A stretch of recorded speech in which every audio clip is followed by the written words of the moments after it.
Agora eu quero mostrar algo para vocês aqui. O profeta diz aqui, ó. E todos estes, tendo testemunho pela fé, não alcançaram a promessa, provendo Deus alguma coisa melhor a nosso respeito, para que eles, sem nós, não fossem aperfeiçoados. Entende? Aquelas pessoas que morreram aqui estão dependendo de nós. Então esta igreja tem de chegar à perfeição, para que possa trazer a ressurreição. E eles estão debaixo, almas debaixo do altar, esperando por esta igreja chegar à sua perfeição. Isto quando Cristo vier. Tá vendo que o profeta disse que, ó, esta igreja é quem traz a ressurreição? Volta aqui para mim um pouquinho. Irmãos, a sexta era não é perfeita, a quinta era não é perfeita, a quarta era não é perfeita, a terceira era não é perfeita, a segunda era não é perfeita e a primeira também não, pois eles viveram em mistérios, não estava revelado. Paulo só dizia, apresento-vos um mistério, ele disse, não será assim, tem que vir o homem da apostasia e depois as coisas serão reveladas, os selos serão abertos, Cristo virá, etc. Você está captando, meus amados? Você está captando? Eles estão lá imperfeitos. O quinto selo revelou que é possível ter pessoas no céu imperfeitas. Pessoas que pediam por vingança, pessoas com coração duro, estavam lá. E por variados motivos. No caso dos judeus, eles foram cegados. No caso dos membros da noiva, eles não tiveram oportunidade, pois não viveram nos dias da abertura do livro. Mas Deus vai ficar devendo para eles? E eles não podem se encontrar com Jesus com a revelação incompleta. É por isso que diz em Apocalipse, no quarto selo, falando de Apocalipse 19, que quando o grupo todo está voltando depois dos 3 anos e meio, eles estão todos impactados com a revelação da palavra, pois eles não tinham a revelação. Estavam lá sem a revelação. Mas Apocalipse 5 revela para nós a abertura dos selos para eles. Mas veja, é uma obra para mensageiro fazer. Uma obra de mensageiro para mensageiro. O mensageiro-chefe para o mensageiro da outra era. E todos vão chegar à mesma perfeição. Todos vão chegar ao mesmo conhecimento. À estatura de varão perfeito. A todos os atributos de Cristo. E isso lhes dará um corpo perfeito, pois o corpo perfeito depende de uma fé perfeita. Por que eles não estão aqui ainda? Pois eles precisam de uma fé perfeita, precisam de uma revelação perfeita, precisa... Ai, meu Deus do céu, é tão simples. É tão simples, não é? É tão simples. E isto vai acontecer. Isto vai acontecer, não é? Então nós vamos ver... Aqui, olha o que o profeta diz aqui na mensagem adoção. Ele disse, olha, a Bíblia não é de particular interpretação, Deus não permita que eu, teu servo ou qualquer outro servo, tente pôr sua interpretação própria à palavra. Vamos apenas ler e crer nela da maneira que está escrita, especialmente nós pastores dos rebanhos, nós pastores que algum dia nos ajuntaremos lá naquela gloriosa terra com os pequenos rebanhos e nós compareceremos na presença do Senhor Jesus e veremos aquela geração surgir de Paulo, de Pedro, de Lucas, Marcos, Mateus e todos eles e veremos eles julgados lá com seus grupos. Deus conceda que eu possa depositar 10 milhões de troféus a seus pés enquanto eu humildemente me rastejo todo e ponho minhas mãos sobre teus preciosos pés e diga, Senhor, eles são teus. É exatamente a mesma visão que João viu em Apocalipse 4, quando os ministros, os anciãos, estão apresentando o que eles conseguiram para Cristo aqui na terra. Onde é que está escrito isso, Moneville? Apocalipse 4, verso 5 e o verso 4. Veja aqui, ó, dá uma olhada. E ao redor do trono havia 24 tronos. Isso aqui não é 24 tronos literalmente apenas dos 12 patriarcas. Eles estão representando uma classe especial. Com todos os seus banners heráldicos, não é? Com todas as suas bandeiras de cada nacionalidade, de cada lugar, de cada localidade. E ao redor do trono havia 24 tronos e via sentados sobre o trono 24 anciãos vestidos já de vestes brancas. E aqui eles já tinham sido coroados com seus ministérios. Quem que coroa eles? Cristo lhes aprova, dando aos seus membros corpos glorificados e tinham sobre a cabeça coroas de ouro. E tinham sobre a cabeça coroas de ouro. E do trono saíam relâmpagos, etc. e etc. Eles estavam coroados aqui. Está vendo? Mas aqui, na visão de Apocalipse 5, bom, volta aqui para mim um pouquinho, que eu vou achar a escritura. Em Apocalipse 5, eles vão fazer algo muito especial. Esses anciãos, esses ministros, estes anciãos, esses responsáveis pelos grupos que eles pastorearam, que eles serviram quando eles viveram aqui na terra, não é? Diz aqui, vamos ver, aqui está, realmente, cantava um novo cântico, aqui em Apocalipse 5, e cantava um novo cântico dizendo, digno és de tomar o livro e de abrir os seus selos, porque foste morto e com teu sangue nos redimiste para Deus homens de toda tribo e língua e povo e país, de todos os países. E para o nosso Deus nos fizeste reis e sacerdotes, e nós reinaremos sobre a terra. Que bonito, né? Esta é a mesma visão, meus amados. João vendo essas almas dos santos das 7 eras da igreja, aqui em Apocalipse 5, é a mesma visão que João teve em Apocalipse 20. Dá uma olhada aqui. E vi tronos, e assentaram-se sobre eles a quem foi dado o poder de julgar, e vi as almas daqueles que foram degolados pelo testemunho de Jesus e pela palavra de Deus, e que não adoraram a besta nem sua imagem, não receberam o sinal na testa nem na mão, e viveram e reinaram com Cristo durante 1000 anos. Aqui é a visão. Ele vendo essas almas, os quais foram dados o poder de sentar-se sobre tronos e julgar. E perguntaram para o profeta, quem é? Ele disse, esses são os santos das 7 eras da igreja.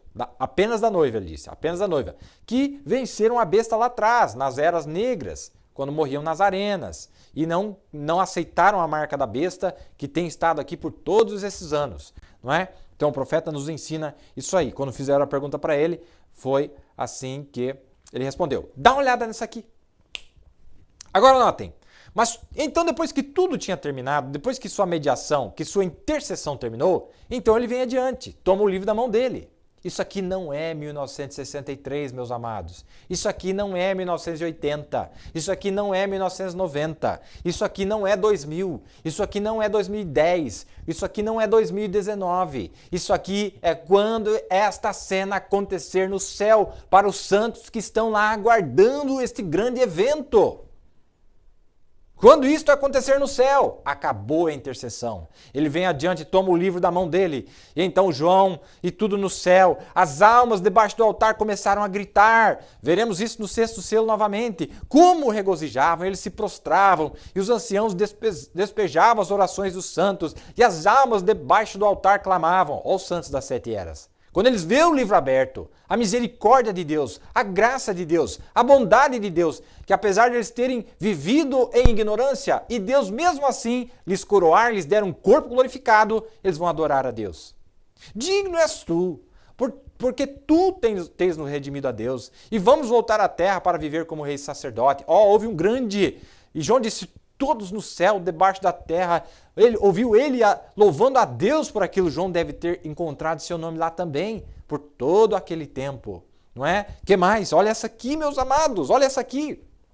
Falando de Apocalipse 5, ele disse, não há homem que seja suficiente para interpretar aquela palavra. João viu o livro na mão daquele que se assentava no trono e não havia ninguém no céu, na terra, debaixo da terra que fosse digno de sequer olhar para o livro. Mas um dos anciãos disse, eis o leão da tribo de Judá que prevaleceu. João olhando para ver um leão, ele viu um cordeiro que havia sido imolado. Um cordeiro ensanguentado veio e tomou o livro, subiu sobre o trono e se assentou. E todas as celebridades do céu tiraram suas coroas de suas cabeças e se inclinaram e sabiam que ele era digno. Celebridades. Pastor é celebridade? Pastor é celebridade. Quem mais é celebridade? Os ensinadores. Quem mais? Os apóstolos, os profetas, as celebridades. Ai, que coisa maravilhosa. Tem mais. Olha que delícia. João virando-se, ele viu um cordeiro saindo. Parece que ele estava ensanguentado e cortado e ferido. Havia sido imolado. Ele disse, um cordeiro havia sido imolado. Esse não é Jesus glorificado? Ora... E claro, ele ainda estava ensanguentado. Se você cortar o cordeiro e o matar da maneira que aquele cordeiro foi, estaria mesmo. Foi picado em pedaços numa cruz, lanças do lado, pregos na mão e pés, espinhos sobre sua testa. Ele estava numa condição terrível. E este cordeiro vem adiante. E foi até ele que estava sentado no trono, que detinha a completa, a deidade. Olha, todos os santos das eras tomando a deidade para eles. aquele que detinha a completa escritura de redenção, e o cordeiro vai e toma o livro da mão daquele que se assentava sobre o trono, e foi tomado e abriu os selos e abriu o livro. Então, quando aquilo aconteceu, nós descobrimos que deve ter algo grande que aconteceu na terra. É assim que está escrito aí? Nós descobrimos que deve ter algo grande que aconteceu no céu, pois os anciãos, 24 anciãos, as criaturas e tudo no céu começaram a bradar digno. Ai, que encontro, irmão. Que reunião dos santos no céu antes de nós encontrarmos. Olha aqui, olha o pensamento denominacional. Volta aqui para mim. Corta aqui para mim. Olha o pensamento denominacional. Nós estamos aqui, aí de repente a minha avó aparece. Oh, que maravilha! Daí eu dou uns abraços na minha avó e eu fico feliz. Ah, vamos lá ver Jesus agora. Esse é o pensamento. Deus não faz nada fora de sua palavra. Deus não vai fazer nada sem ser através daquilo que ele já disse que vai fazer. Mas esse é o pensamento denominacional. E vai acontecer isso. Vai. Mas não é muito mais especial do que isso, irmão. Deixa de ser pobre no seu pensamento. Deus é rico. Deus tem um negócio maravilhoso preparado para nós. E aí, irmão, sabe o que nós vamos ouvir no céu antes de encontrar Jesus? Se você gosta dos 7 selos sendo pregados aqui na terra, aguarda só que você vai ouvir de novo lá. Você vai ouvir tudo de novo. Olha que bonito. No capítulo 4 ele sobe, ele vê o trono de Deus. Primeira coisa que ele vê, o livro sendo tomado, de novo. E depois, o que ele vai ver? Apocalipse 6, que é os selos, primeiro selo, segundo selo, sendo pregado para eles. E quando for aberto para eles, você vai ver, você vai gozar junto com eles. E sabe, quando o mensageiro revela isso, ele vai chamar, lembra que disse que chama os anciãos para redimir a mulher do seu dia? Tem 7 mulheres lá que precisam ser redimidas. Mas é Cristo, lógico que é Cristo, mas, irmão, vamos deixar de ser um pouco hipócrita. Em 63, foi Jesus que desceu lá no tabernáculo quando ele estava revelando para quem está na terra? Foi Jesus ou não foi? A Bíblia diz que foi o cordeiro que abriu os 7 selos. Ou você vai fazer do profeta Jesus literal, ou você vai ver que Jesus, o Cristo, estava ali através de um mensageiro falando com anciãos, com 24 anciãos que estavam ao redor da terra. E esses anciãos começaram a chamar seus rebanhos. Vem cá, olha o que Deus está revelando, glória a Deus. E o jubileu começou na terra, fraquinho, né? Bem fraquinho. Até porque a Bíblia está dizendo que eles lá em cima vão captar o mistério real antes de nós. Por isso que vão ser glorificados primeiro, por isso que vão aparecer primeiro, porque aqui embaixo está uma confusão generalizada. É uma bagunça generalizada, é uma incredulidade generalizada. Mas lá não é assim. Quando a coisa for dita lá em cima, lá não tem essas atmosferas horrorosas que tem aqui. As influências negativas, não é? Lá não tem nada disso. Vamos lá então. No céu, meu Deus, no céu, então, quando aquilo aconteceu, nós descobrimos que deve ter algo grande que aconteceu no céu, pois os anciãos e os 24 anciãos e as criaturas e tudo no céu começaram a bradar. Quem são eles, os 24 anciãos e as criaturas? E aqui vemos os anjos e derramaram as taças das orações dos santos. Sabia que os pastores vão ter que ministrar no céu? Sabia? Os pastores, os ministros terão que ministrar no céu para que o corpo glorificado venha. Pois Deus não muda a sua ordem. Os santos debaixo do altar clamaram. Claro, irmão, que quando eles verem o plano de Deus, tu és digno, ó Cordeiro, pois tu tens nos redimido e agora tu tens nos feito reis sacerdotes e nós reinaremos na terra. Ó que coisa, e assim foi quando ele abriu aquele livro. Vamos mais um pouquinho aqui. Eu penso, com a abertura desse 5º selo nesse dia, põe em ordem uma doutrina aqui mesmo, sobre a qual talvez eu fale, de que a doutrina de que as almas dormem, que não estão conscientes.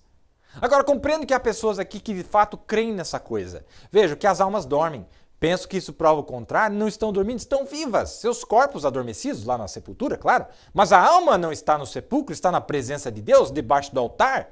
Aqui está onde discorde de um precioso irmão, um professor, e sei que vejo alguns da sua igreja sentados aqui, compreendo que este é um grande professor, doutor em divindade, doutor em filosofia, doutor em leis, é um verdadeiramente bom, acho que hoje ele já é falecido, mas ele foi um bom homem, bom escritor, é o irmão Uriah Smith, o autor de Daniel e Apocalipse.